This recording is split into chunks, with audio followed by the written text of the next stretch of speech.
Hello लाडक्या बहिणींनो आणि लाडक्या ताईंनो, 15वा आणि 16 हप्ता एकत्र वाटप केला जाणार आहे. म्हणजे सप्टेंबर आणि ऑक्टोबरचा हप्ता एकत्र मिळणार आहे. सोबतच लाडक्या बहिणींनो, ई-केवायसी बाबत अनेक डोकेदुखी लाडक्या बहिणींच्या मागे लागलेली आहे.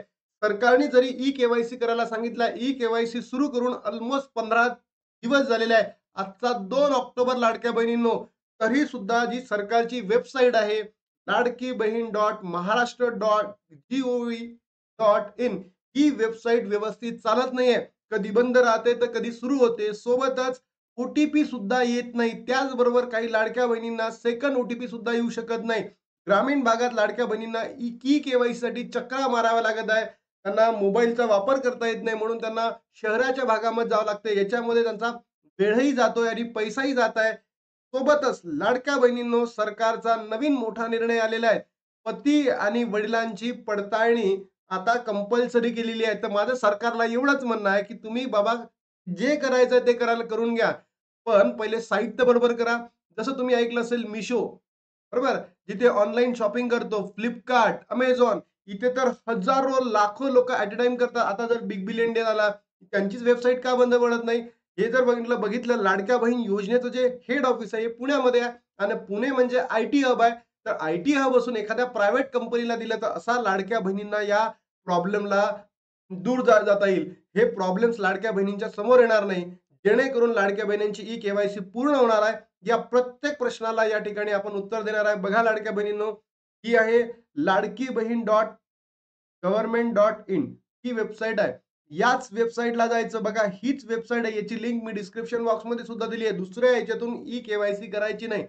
तर हीच केवायसी करताना Ladki Bahin dot Maharashtra dot gov dot in या संकेतस्थळाला भेट दिली. हेच कधी चालते आणि कधी चालत नाही. पहिला तर मुद्दा.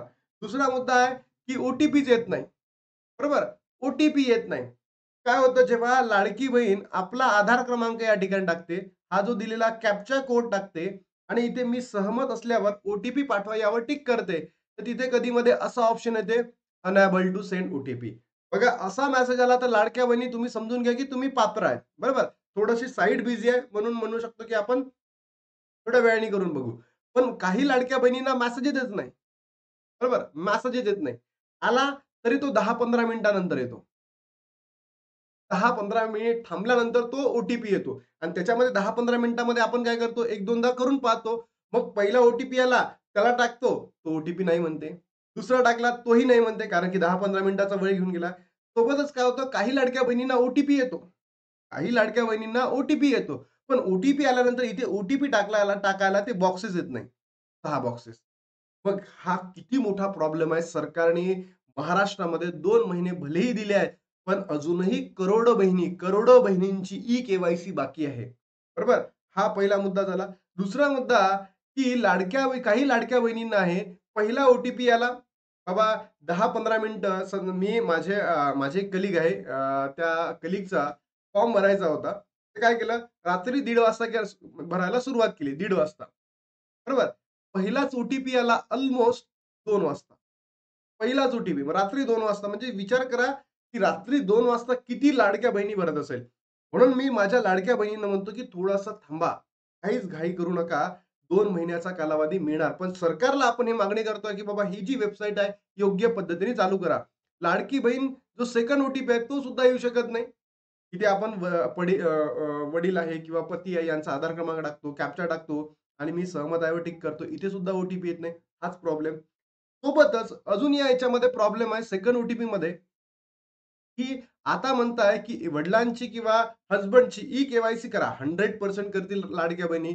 लाडक्या बहिणी आता त्यांना लाभ घ्यायचा आहे म्हणून ते करणार म्हणजे करणार. पण मला सरकारला विचारायचं आहे, तुम्ही फक्त इथे वडील आणि काय दिलाय? पती दिलेला आहे. मग आता ज्या बहिणीकडे वडील पण नाहीये आणि ज्या बहिणीकडे पती पण नाही आहे, अशा बहिणींनी काय करायचं? कुणी नाही आहे. फॅमिलीमध्ये आई नाहीये, बहीण नाहीये, कोणीच नाही आहे. नणद नाहीये, देर नाहीये. अशा वेळेस त्या बहिणींनी काय करायचं? 15 दिवस होऊन गेले, 15 दिवस. इथे सरकारला काय म्हणावं हेच आम्हाला समजत नाहीये. म्हणून सरकारने या ज्या गोष्टी आहेत लवकरात लवकर काय करायला पाहिजे? दूर करायला पाहिजे. सोबतच ज्या गरीब बहिणी आहेत, ज्या खेड्या गावामध्ये राहतात, यांना मोबाईलचा वापर तेवढा जमत नाही. मग अशा लाडक्या बहिणींनी काय करावं? ते शहराच्या ठिकाणी जातात, सकाळी जातात, दुपारी जातात, संध्याकाळी जातात. याच्यामध्ये त्यांचा वेळ जात आहे, मजुरी जात आहे आणि पैसाही जात आहे. म्हणून सरकारला नम्रपणे विनंती करतो, की बाबा हे जे प्रॉब्लेम आहे तुम्ही लवकरात लवकर काय करा, दुरुस्त करा. अन्यथा माझ्या लाडक्या बहिणी जर आता त्यांनी रुद्र रूप धारण केलं, दुर्गा मातेचा जो त्योहार संपला, आज दसरा आहे. पण सरकारने जर नाही केलं, तर पुढच्या वेळेस सरकारची ई-के-वाय-सी केल्याशिवाय माझ्या लाडक्या बहिणी शांत बसणार नाही. मी हे आज 2 ऑक्टोबरला दसऱ्याच्या निमित्त माझ्या प्रत्येक लाडक्या बहिणींना सांगू इच्छितो. मी तुम्हाला हॅपी दसरा म्हणतो लाडक्या बहिणींनो. पण नेक्स्ट इयरला जर आता येणाऱ्या 4 ते 5 दिवसांमध्ये सरकारने योग्य पद्धतीने काम केलं नाही, तर पुढल्या वेळेस तुम्ही नक्की त्यांना इलेक्शनमध्ये बघून घ्या. हे सुद्धा मी तुम्हाला या ठिकाणाहून आव्हान करतो. त्यानंतर ज्या बहिणी अपात्र होत्या जून, जुलै महिन्यांमध्ये, त्या बहिणींसाठी खुशखबर आहे लाडक्या बहिणींनो. त्यांना जर तुम्ही ही पहिली पडताळणी झाली होती, बरोबर? याच्या पहिले जसं मराठवाड्यामध्ये 2.25 लाख बहिणी अपात्र ठरल्या होत्या. त्याच्यामध्ये काही बहिणी पात्र ठरल्या होत्या.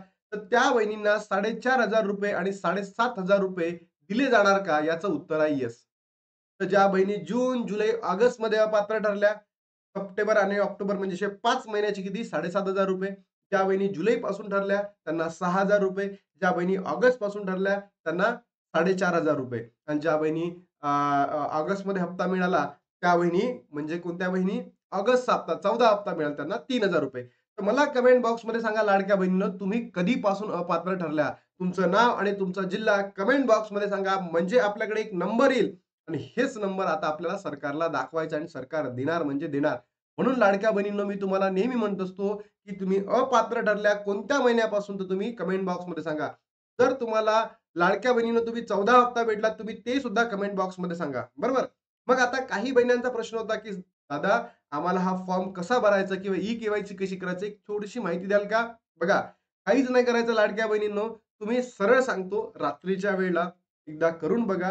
झालं तर ठीक आहे. अन्यथा आपल्याकडे अजून 1.5 महिन्याचा कालावधी आहे. लास्ट डेट आहे नोव्हेंबर 18. मला तर असंही वाटतं सरकारच्या या वेबसाईटकडे बघून अजून 1 महिन्याचा कालावधी काय वाढतो का काय? असंच मला वाटतं. आणि जानेवारी 2025 पासून मग ई-के-वाय-सी ज्यांची झाली आणि त्यांची योग्य पडताळणी झाली, हसबंडचीही पडताळणी झाली, तर अशा वेळेस मग तुम्हाला 1 जानेवारी 2025 पासून तो लाभ पुढे चालू राहील. बरोबर? तोपर्यंत काही ई-के-वाय-सीची गरज राहणार नाही, असं मला वाटतं. पण आता तो बघूया. लाडकीबहीण.महाराष्ट्र.गव्हर्नमेंट.in वर गेले. मी त्याची लिंक डिस्क्रिप्शन बॉक्समध्ये देतो. मुख्यमंत्री माझी लाडकी बहीण लाभार्थी ई-के-वाय-सी प्रक्रिया पूर्ण करण्यासाठी येथे क्लिक करावं. याच्यावर क्लिक केलं. क्लिक केल्यानंतर तुमच्यासमोर अशा पद्धतीचं दुसरं वेब पेज ओपन होईल. तिथे तुमचा आधार क्रमांक टाका, कॅप्चा कोड टाका. जर कॅप्चा कोड नाही आला, तर ते रिफ्रेश करायचं, नवीन कॅप्चा कोड येतो. त्याच्यानंतर खाली दिलाय, "मी सहमत आहे" वर टिक करा. ओ-टी-पी पाठवा. ओ-टी-पी पाठवल्यानंतर तुम्हाला कळेल ओ-टी-पी येईल. हा जो ओ-टी-पी असणार आहे, हा कोणाचा ओ-टी-पी असणार आहे? तुमचा ओ-टी-पी असणार आहे. म्हणजे जे लाभार्थी आहेत त्यांचा. पण इथे योग्य ओ-टी-पी टाका. असं नाही की चुकीचा ओ-टी-पी टाकणार. चुकीचा ओ-टी-पी टाकला, तर तुम्हाला अशा पद्धतीचा मेसेज येईल. सदर आधार क्रमांक योजनेच्या पात्र यादीमध्ये नाही. म्हणून काय करा, जरी मेसेज आला किंवा तुम्ही योग्य टाकलाय आणि असाच मेसेज आला, तर तुम्ही 2-4 दिवसांनी करून बघा. नंतर बघूयात. कारण की असंख्य बहिणींचं असं होत आहे, की त्या पहिले अपात्र ठरत आहे आणि काही दिवसानंतर त्या पुन्हा पात्र यादीमध्ये त्यांचं नाव येत आहे. बरोबर? मग आता समजा तुम्हाला असा मेसेज आला, तर समजून घ्या, की तुमची ई-के-वाय-सी काय झाली आहे? पूर्ण झाली आहे. तुम्हाला ई-के-वाय-सी करायची गरज नाहीये. जर तुम्हाला ओ-टी-पी आला, तर तुमचं जे नेक्स्ट अशा पद्धतीचं वेब पेज ओपन होईल. तुम्हाला काय टाकायचं आहे? ओ-टी-पी टाकायचा. जो तुम्हाला ओ-टी-पी आला तो टाकायचा आहे. काय करायचं आहे? सबमिटवर टिक करायचं. सबमिटवर टिक केल्यानंतर अशा पद्धतीचं ई-के-वाय-सी मुख्यमंत्री माझी लाडकी बहीण योजना, वडील आणि पतीचा आधार क्रमांक टाकायचा आहे. आता सरकारने आज मोठा निर्णय घेतलाय म्हणते. काय करायचं आहे? वडील आणि पतींची ई-के-वाय-सी कंप्लीट करायची आहे. ई-के-वाय-सी. बरोबर ना? हीच आहे ती ई-के-वाय-सी. कंपल्सरी वालं हेच आहे ना, की पती आणि वडिलांची ई-के-वाय-सी. ई-के-वाय-सीचा लॉंग फॉर्म माहिती आहे का? Electronic know your customer. Know your customer हा लाँग फॉर्म आहे ई-के-वाय-सीचा. मग आपले जे हसबंड आहे किंवा वडील आहे यांचा आधार क्रमांक, ते काय कॅप्चा क्रमांक टाकला, मी सहमत आहे. मग ओ-टी-पी येतं. अशा पद्धतीने तुम्ही या ठिकाणी टाकू शकता. पण सरकारला नम्र विनंती करतो, सरकारच्या आम्ही पाया पडतो, की सरकारने लवकरात लवकर जर ज्या बहिणींना वडील नसेल किंवा त्यांच्याबद्दलची माहिती अपडेट करायला द्यावी. त्यानंतर बघा इथे नेक्स्ट वेब पेज ओपन झाल्यानंतर काय वडिलांचे नाव येतं. पतीचे नाव जे तुम्ही टाकलं असेल, ते तुम्हाला जात तुमची निवडायची आहे. त्यानंतर लाडक्या बहिणींनो, असे 2 प्रश्न आहे. या ठिकाणी अनेक लाडक्या बहिणींना चुका केलेल्या आहेत. तर बघा, पहिल्या ह्याच्यामध्ये जे उत्तर आहे, काय असायला पाहिजे? नेहमी होय असायला पाहिजे. कारण ते प्रश्न नकारात्मक विचारलेला आहे, की तुमच्या फॅमिलीमध्ये कोणीतरी असा आहे का, तो सरकारी कर्मचारी आहे का, सेवानिवृत्त, वेतन घेत नाहीत. बरोबर? घेत नाहीत. होय ना, घेतच नाही ना. आमच्या फॅमिलीमध्ये कोणी घेतच नाही. जर लाडक्या बहिणीनं घेत असाल, तर तुम्ही काय करायचं आहे? घेत असाल तर नाही टिक करायचं आहे. बरोबर? घेत असाल तर नाही टिक करायचं आहे. आणि जर घेत नसाल, घेत नाहीत म्हणजे काय टिक करायचं? होय. फक्त होय टिक करायचं.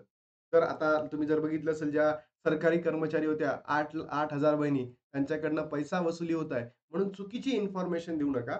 ही माहिती तुमच्याकडे आहे. तुम्ही जर घेत नसाल, तर तुम्ही होय टिक करा आणि जर घेत असाल, तर मग नाही टिक करा. माझ्या कुटुंबातील की एक अविवाहित आणि दुसरी अविवाहित योजनेचा लाभ घेत आहे. ते काय असायला पाहिजे तुमचं उत्तर? होय असायला पाहिजे. जर 2 किंवा 2 पेक्षा कमी असेल तर, म्हणजे 1 आणि 2 असेल तर होय उत्तर येईल आणि जर 2 पेक्षा जास्त असेल तर हिचं उत्तर काय असायला पाहिजे? नाही असायला पाहिजे. हे बघा तुम्हाला कोणीच सांगणार नाही. कारण लाडक्या बहिणीनं सगळे काय म्हणतात, ई-के-वाय-सी करा, ई-के-वाय-सी करा. इथे पण हो करा, इथे पण हो करा. पण मला सांगा लाडक्या बहिणीनं, तुम्हीच सांगा, आता जर 8,000 बहिणींकडनं सरकार 15 कोटी वसूल करत आहे, सरकारी कर्मचारी असून आणि जर तुम्ही जर अशी माहिती दिली, की नाही माझ्या फॅमिलीमध्ये एक विवाहित आणि दुसरी अविवाहित आणि तुम्ही 3-4 लोकं लाभ घेताय आणि जर सरकारच्या निर्देशनात आलं, त्याकडनं सुद्धा वसुली होऊ शकते. पण मी हे सांगतोय, की इथे जर तुम्ही नाही टिक केलं, तर पैसे बंदही होऊ शकतात. सबमिट करायचं. सबमिट केल्यानंतर लाडक्या बहिणी तुमची पैसे कंप्लीट झाली आहे. मग सर्वात महत्त्वाची न्यूज काय? ज्या अपात्र बहिणी आहेत त्यांना पैसे भेटणार म्हणजे भेटणार सरकारकडून उत्पादन करण्यात आल्या लाडक्या बहिणी. लाडक्या बहिणीनं या हक्कासाठी लढणारा माणूस म्हणजे मुसलमानकडे लाडक्या बहिणीनं तुम्ही बघा सगळं YouTube बघा. मला फक्त आणि फक्त आजही मी ते सांगतोय, की तुम्हाला हे हप्ते भेटणार म्हणजे भेटणार आणि मी सरकारकडे नम्र विनंती करतो तेव्हापासून. कारण ही चुका सरकारकडनं झाली आहे, लाडक्या बहिणींकडनं नाही झाली. त्यांनी पडताळणीसाठी 3 महिने लावले म्हणून सरकारकडनं चुकी झाली तर तुम्हाला देणार म्हणजे देणार. बरोबर? आय होप लाडक्या बहिणींनो तुम्हाला समजलं असेल मला काय सांगायचं आहे. लाडक्या बहिणीनं व्हिडिओला लाईक करा. महाराष्ट्रातील तमाम बहिणींपर्यंत पोहोचवा जेणेकरून प्रत्येक बहिणींपर्यंत एक योग्य माहिती मिळेल. सबूतसहित मी तुम्हाला सगळ्या गोष्टीला एव्हिडन्स दाखवलेला आहे. लाडक्या बहिणींनो आता इथे थांबतो आणि भेटतो नवीन व्हिडिओमध्ये. तोपर्यंत जय हिंद, जय महाराष्ट्र, जय श्रीराम.